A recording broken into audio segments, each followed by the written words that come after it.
Bonjour, nous sommes Marina et Emma. Nous avons 9 ans et 8 ans. Et on est en 3e année. Aujourd'hui, nous allons parler de l'espace. Nous avons choisi ce sujet car on était vraiment curieuse de savoir ce qu'il y avait autour de la Terre.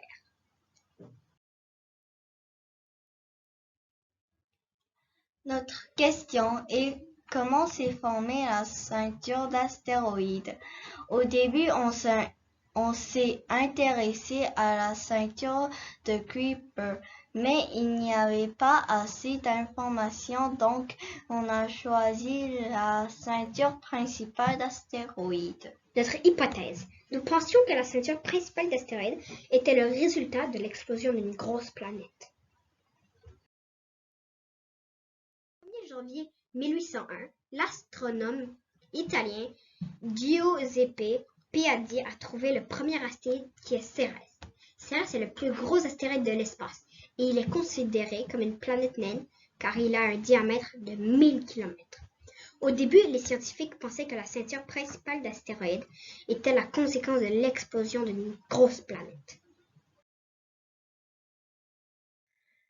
Mais ce n'est pas possible, car la masse de la ceinture d'astéroïdes était trop légère pour être une planète. Au final, on a découvert que lors de la formation du système solaire, il y avait des poussières de roches et de métaux partout qui flottaient dans l'espace.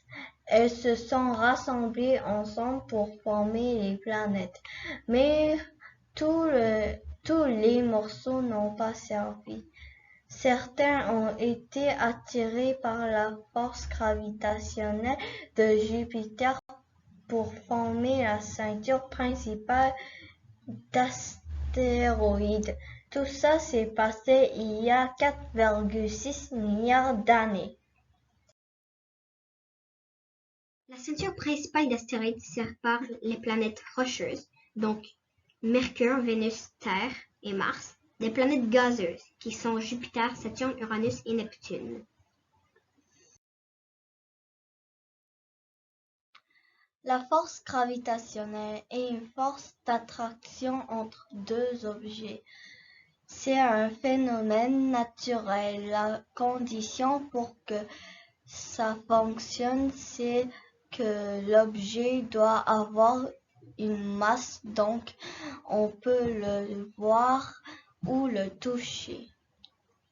Deux facteurs influencent à la force gravitationnelle, la masse et la distance.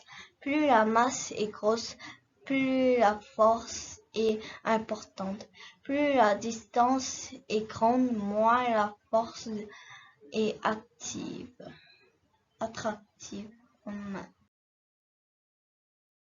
Mars et Jupiter et la ceinture principale d'astéroïdes, la force gravitationnelle qui sert à maintenir la ceinture d'astéroïdes en place. Jupiter a une masse tellement grosse que sa force gravitationnelle est très forte.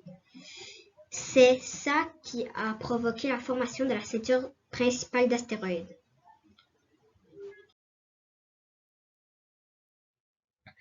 Un astéroïde est composé de roches, de métaux et de gaz.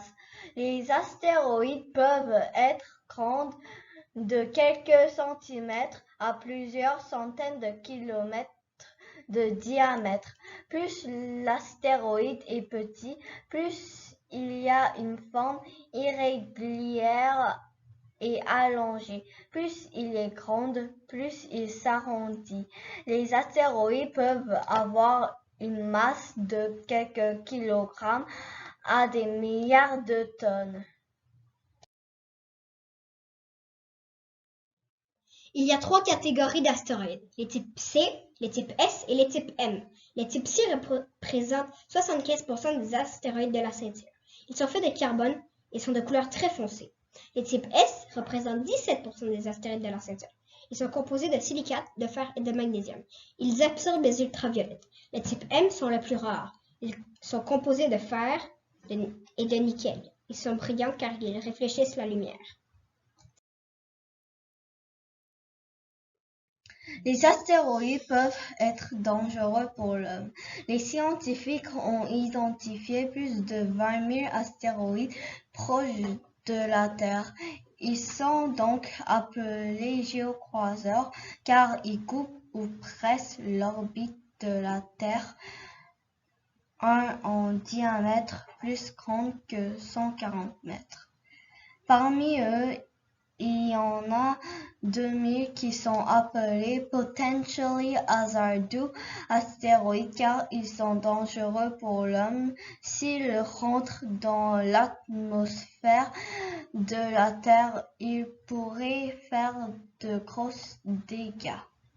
Il y a 4 catégories de géocroiseurs. Les amas sont à côté de l'orbite de la Terre mais ne le croisent jamais. Les Apollons croisent l'orbite de la Terre mais sont à l'extérieur de l'orbite. Les Athènes croisent l'orbite de la Terre mais sont souvent à l'intérieur de l'orbite. Les Attiras sont à l'intérieur de l'orbite de la Terre mais ne le croisent jamais. Les Apollons et les Athènes sont les plus dangereux car ils croisent l'orbite de la Terre. Un astéroïde peut parfois s'échapper de son orbite initiale et se diriger vers la Terre. Lorsqu'un astéroïde rentre dans l'atmosphère de la Terre, il s'échauffe et se sépare en plusieurs bouts. Plus l'astéroïde est petit, plus les morceaux qui se séparent auront peu d'impact. Plus l'astéroïde est gros, plus les morceaux qui se séparent seront gros et auront un impact sur la Terre. Ici, on peut voir qu'il y a eu de nombreux dégâts d'astéroïdes qui ont percuté la Terre dans ces 30 dernières années. Le plus gros dégât connu qu'a provoqué un astéroïde de la Terre s'est déroulé il y a plus de 66 millions d'années, avec l'extinction des dinosaures. L'hypothèse était donc fausse. La ceinture principale d'astéroïdes ne s'est pas formée à cause de l'explosion d'une planète, mais à cause de la force gravitationnelle de Jupiter lors de la formation des planètes il y a 4,6 milliards d'années. Utilisé pour faire cette présentation. Merci de nous avoir écoutés.